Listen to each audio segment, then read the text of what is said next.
नमस्कार दोस्तों, स्वागत है आप सभी का मेरे YouTube चैनल में। दोस्तों, कहानी पसंद आए तो प्लीज़ मेरे चैनल को सब्सक्राइब जरूर कर देना। एक बार एक जंगल में सोमू नाम का एक बहुत ही बुद्धिमान सियार था।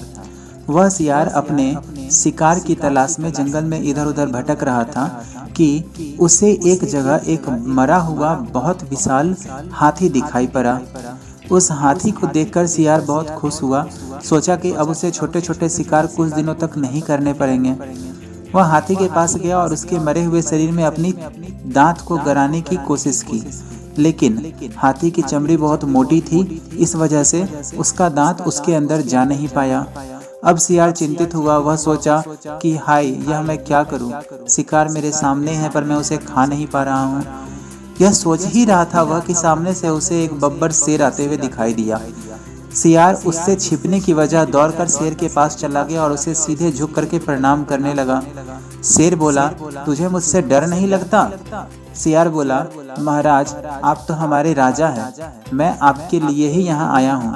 महाराज, यह देखो एक विशालकाय हाथी, मैंने इसे मार कर गिरा दिया है ताकि आप यहाँ आएं और भोजन कर सके।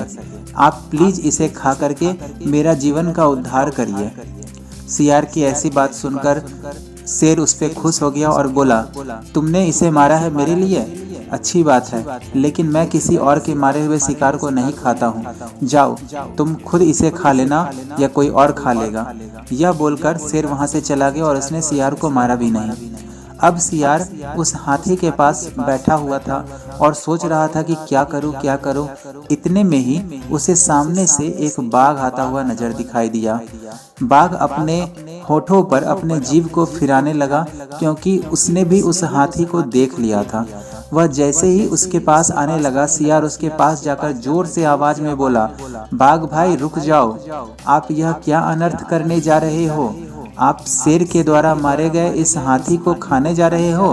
अभी शेर अंकल स्नान करने के लिए गए हैं। अगर शेर आ जाएंगे और आपको देखेंगे इस शिकार को खाते हुए जिसको कि उन्होंने मारा है, तो फिर वह आपसे बहुत ही क्रोधित हो जाएंगे और आपका बहुत नुकसान होगा।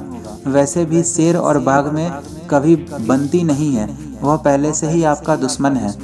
बाघ ने जब सियार की यह बात सुनी तो वह बिना कुछ हाथ या मुंह लगाए वहां से सीधे वापस चला गया। अब शेर वहां से जा चुका था, बाघ वहां से जा चुका था।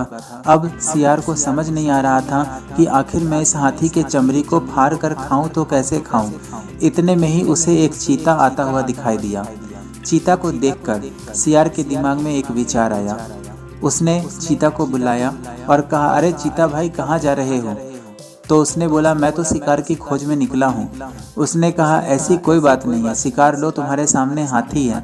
यह हाथी शेर के द्वारा मारा गया है और मुझे इसकी रखवाली के लिए शेर ने यहाँ बैठाया है। चीता ने सुना जबकि यह हाथी शेर ने मारकर गिराया है तो वह उसे काट कर खाने से मना कर दिया। उसने बोला कि नहीं, यह शेर का शिकार है, मैं इसे कैसे खा सकता हूँ? अगर शेर को पता चल जाएगा तो वह मुझे मार डालेगा।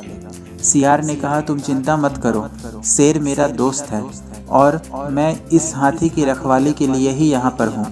शेर अभी नहाने के लिए गया है और उसे आने में वक्त लगेगा। तब तक तुम एक काम करो, हाथी के इस शरीर को, जो मृत हाथी पड़ा हुआ है, उसको तुम फाड़ करके खाना शुरू करो। जैसे ही शेर आएगा मैं तुम्हें आवाज दे दूंगा, तुम यहाँ से भाग जाना। सियार की यह बात सुनकर चीते को थोड़ा सा आश्वासन मिला। वह सोचा कि चलो थोड़ा सा तो मैं खा सकता हूँ। इतना कहकर वह अपने नुकीले नुकीले तेज दांतों से हाथी के चमड़ी को फाड़ने लगा। जब वह बहुत चमड़ी फाड़ चुका था और उसके बाद जैसे ही उस हाथी को खाने वाला था, सियार जोर से चिल्लाया, चीता भाई भागो यहाँ से, शेर आ रहा है, वह तुम्हें देख लेगा। चीता का इतना सुनना था कि वह सरपट वहां से दौड़ करके भाग गया। अब सियार के सामने हाथी पड़ा हुआ था और उसकी चमड़ी भी हट चुकी थी। अब सियार उस हाथी को आराम से मजे से कई दिनों तक खाता रहा और बहुत ही मोटा ताजा हो गया। इस प्रकार सियार ने अपनी बुद्धि का प्रयोग करके अपना भोजन भी किया, अपना पेट भी भरा और अपने दुश्मनों से अपना काम भी निकलवाया। दोस्तों, यह कहानी हमें ज़िंदगी में अच्छी सीख देती है कि किस प्रकार अपनी बुद्धि का प्रयोग करके बड़े से बड़ी परेशानी को भी हल किया जा सकता है।